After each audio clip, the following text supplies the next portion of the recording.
Hello everyone, कैसे हैं आप सब। आइए बात करते हैं उसी की जो हम लोग पिछली क्लास में आपके साथ पढ़ने और पढ़ाने का, सीखने और समझाने का काम किया था और हमने बहुत खूबसूरत चीज़ हम लोगों ने सीखा था। थोड़ी सी बात मैं आपसे उसी की चर्चा कर लूँ।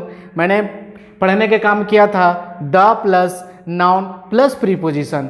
तो इसमें क्या समझ में आया था कि द और प्रीपोजिशन, गौर करना इस बात को, द और प्रीपोजिशन के बीच में जो भी हमारा वर्ड आएगा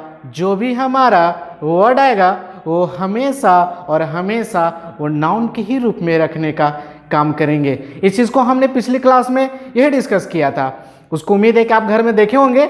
आज फिर उससे आगे लेकर हम लोग कहानी को लेकर आगे चलते हैं। बिल्कुल अच्छे से चीज़ें हम लोग को जुड़ते हुए नज़र दिखते हैं।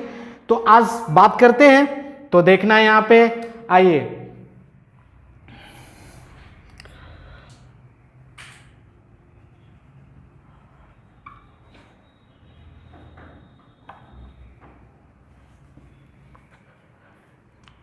मैंने जो टाइटल दिया आपका, देख पा रहे होंगे आप। सबसे पहले इसकी चर्चा हम आपके साथ थोड़ी सी डिस्कस कर लूँ। मैंने आपके साथ टाइटल दिया फॉरेन प्लूरल। गौर करना इस बात को। ऐसे तो प्लूरल अभी तक हम लोग पढ़ते ही आ रहे, प्लूरल क्या होती है, सिंगुलर क्या होती है, लेकिन इसमें एक चीज़ नया जुड़ते आने का फॉरेन। अब ये फॉरेन प्लूरल क्या होता है, बहुत खूबसूरत चीज़ है और ऐसी चीज़ें हमें एग्जाम में देखने को मिलता है।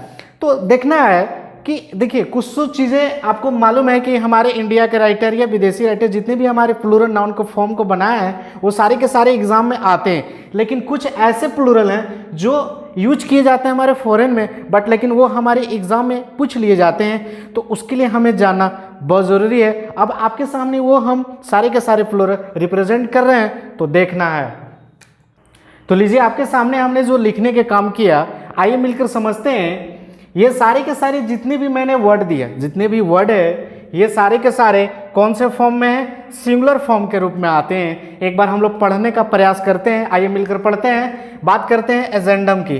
तो अपने आप में एजेंडम वर्ड कैसा वर्ड है, सिंगुलर है, बिल्कुल सिंगुलर है। इस बात को आपने देख पा रहे हैं मैंने किस कैटेगरी में रखने का काम किया। इसी के जब हम प्लूरल बनाने की कोशिश करते हैं तो बात करते हैं इसी की एजेंडा। इस बात को ध्यान रखने वाली बात है।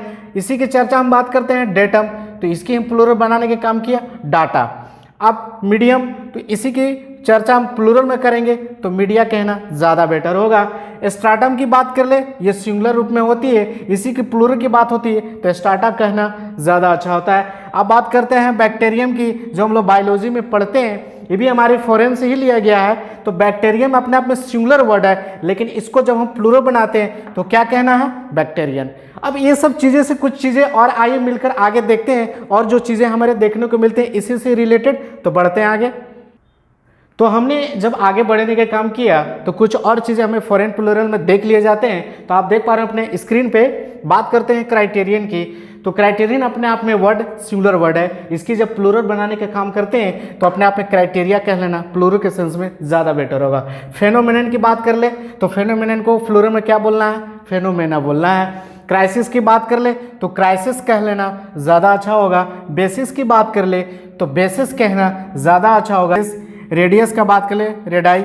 जीनियस की बात कर लें तो जीनियस को हम दो तरह से प्लूरल बनाने के काम किए हैं। एक तो आप ज़रूरत के अनुसार जब वर्ड में एस या एस सफिक्स किया जाता है तो हमने यहाँ पे जीनियसेस कहना ज़्यादा अच्छा समझा, और इसी की दूसरी हम चर्चा अगर प्लूरल में कहना समझे तो जिनाई कहना ज़्यादा बेटर होगा। आप इस चीज़ को समझ रहे होंगे। और ये सारे के सारे जितने भी मैंने आपके सामने ये देने का काम किया, समझाने का काम किया, ये पढ़ने का काम किया, ये आपके एग्ज़ाम में आ चुके हैं और उम्मीद है कि इस बात को हमेशा एग्ज़ाम में रिपीट करती है, तो ध्यान रखना है।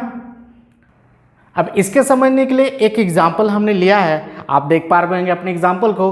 तो आइए मिलकर समझते हैं। बोलता है all the datas presented by you are strong. बहुत अच्छी बात है कि आपकी तरफ से जितने भी डाटा प्रेजेंट किए गए हैं वो सारे के सारे अपना में बिल्कुल मजबूत है। लेकिन देखना यहाँ पे ये है कि डाटा का यूज कैसे किया गया है। डाटा का यूज कैसे किया गया है, डाटा के साथ जो भी हमारा यूज किया गया यानी एस के साथ सफिक्स कर दिया गया।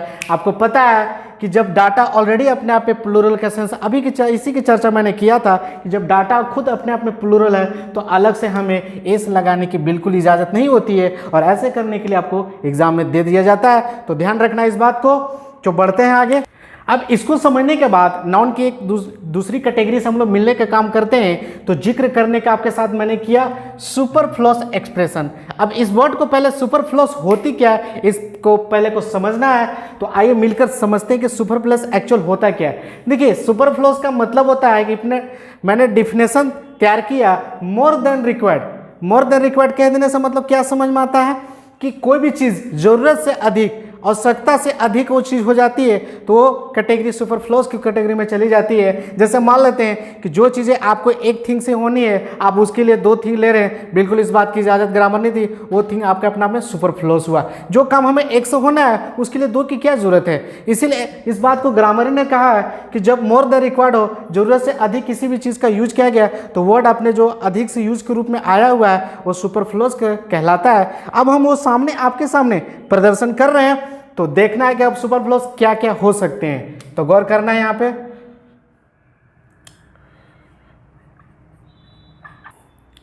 आइए मिलकर समझते हैं कुछ हमारे ऐसे सुपरफ्लुअस एक्सप्रेशन है जो हमारे एग्जाम में पूछ लिए जाते हैं। तो एक एक चीज को समझते हैं। बात करते हैं पहले एग्जाम्पल में रिस्पेक्टेड सर। गौर करना इस बात को, आप देख पा रहे तो बहुत खूबसूरत बात लिखी हुई है रिस्पेक्टेड सर। तो इसमें सुपरफ्लुअस की कहां से बात हुई है? बिल्कुल है। अब बात गजिए, जब आप किसी भी एरर में अगर ये दो चीज जुड़ता हुआ नजर आए, रिस्पेक्टेड की बात करें सर की बात करें, अगर ये दोनों चीज साथ साथ जुड़ता हुआ नजर आए तो ये दोनों वर्ड अपने आप में बिल्कुल सही है, कोई दिक्कत नहीं है। अगर बात करते हैं सर की या रिस्पेक्टेड, किसी भी इंसान के हम रिस्पेक्ट बोल दे, रिस्पेक्टेड बोले या सर बोले, बात वही हुई। लेकिन इस बात को ग्रामर ने ये ऐसे बोला है कि आप अगर दोनों को साथ साथ यूज करेंगे तो एक को आपको सुपरफ्लुअस मानना होगा। अब कंडीशन है कि सुपरफ्लुअस इस कंडीशन में किसको मानेंगे? सही बात है। आप देखना है कि रिस्पेक्टेड सर तो दोनों साथ साथ आ गया। अब इसमें सुपरफ्लुअस हमको गलत किसको मानना है? तो आप हमेशा ध्यान रखिएगा कि अगर रिस्पेक्टेड सर अगर पहले आए तो जो दोनों पार्ट में पहले पार्ट को हम गलत करेंगे, इस बात को ध्यान रखिएगा। पहले हमारा रिस्पेक्टेड था, इसके बाद सर था। अगर इसी की चर्चा अगर सर रिस्पेक्टेड होता तो हम इस पार्ट को सर को गलत करते हैं, रिस्पेक्टेड को हटाते। लेकिन यहाँ पे रिस्पेक्टेड पहले आया और सर बाद में आया, तो इस कंडीशन में हमें रिस्पेक्टेड को हटाना ज़्यादा बेटर होगा। ये अपने आप में सुपरफ्लुअस हुआ। अब बात करते हैं सेम आइडेंटिकल की।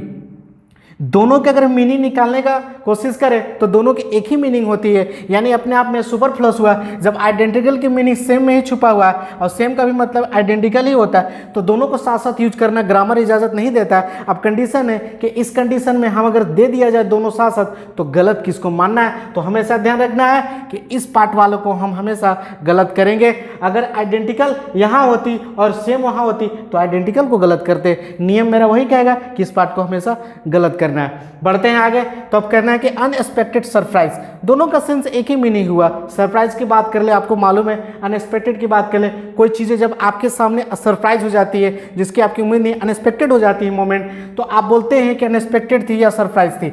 जब दोनों साथ साथ हमें एरर में दे दिया जाता है तो हमेशा और हमेशा इस पार्ट को हम गलत कर लेंगे। बात करते हैं रफ एस्टिमेशन की, तो दोनों का मतलब वही होता है, बट हमें गलत किसको करना है? इस पार्ट को छोड़ देना है और इस पार्ट को हम गलत कर लेंगे। बात करते हैं इस पर गौर करना है, what is your good name, इस बात पे गौर करना है। अब आप सोचिए कि किसी भी इंसान को आप जाके बोलिएगा what is your good name, तो what is your good name कहने में क्या अच्छा लग रहा है आपको?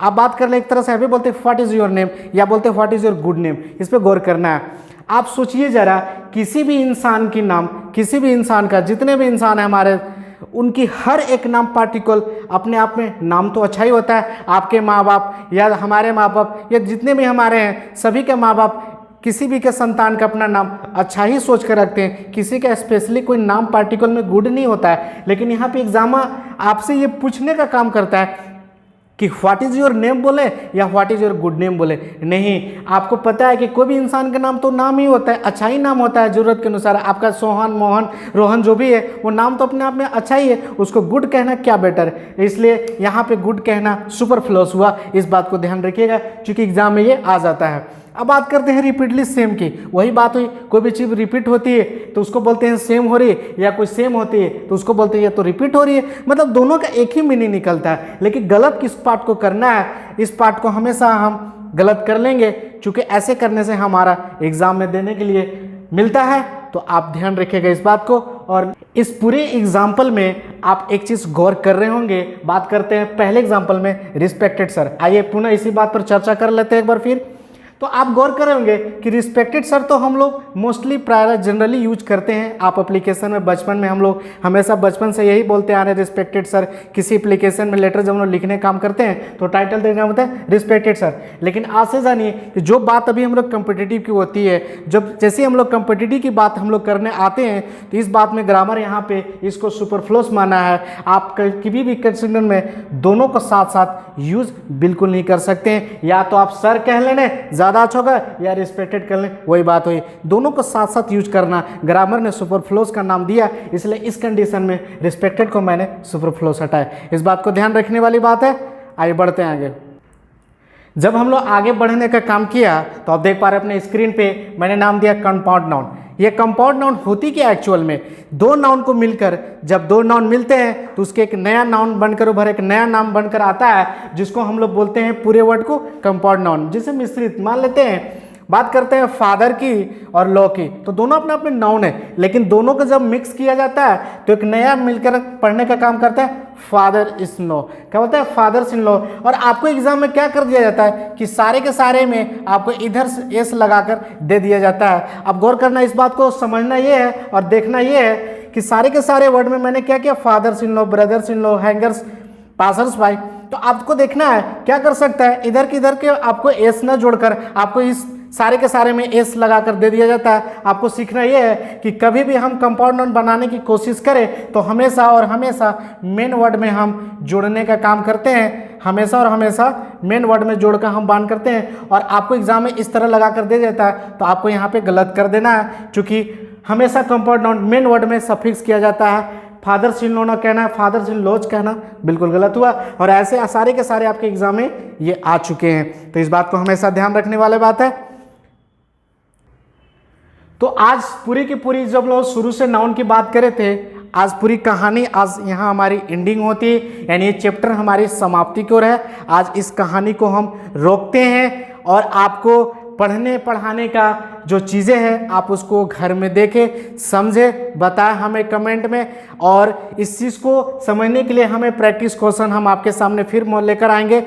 और उसके लिए आप सब्सक्राइब करना ना भूलें, बेल आइकन दबाना ना भूलें और अपने दोस्तों के शेयर करना तो बिल्कुल ही ना भूलें, क्योंकि आपका प्यार ही हमारे लिए सबसे बड़ी चीज़ है। तो मिलकर हम लोग मिलते हैं अगले वीडियो में नए चैप्टर के साथ।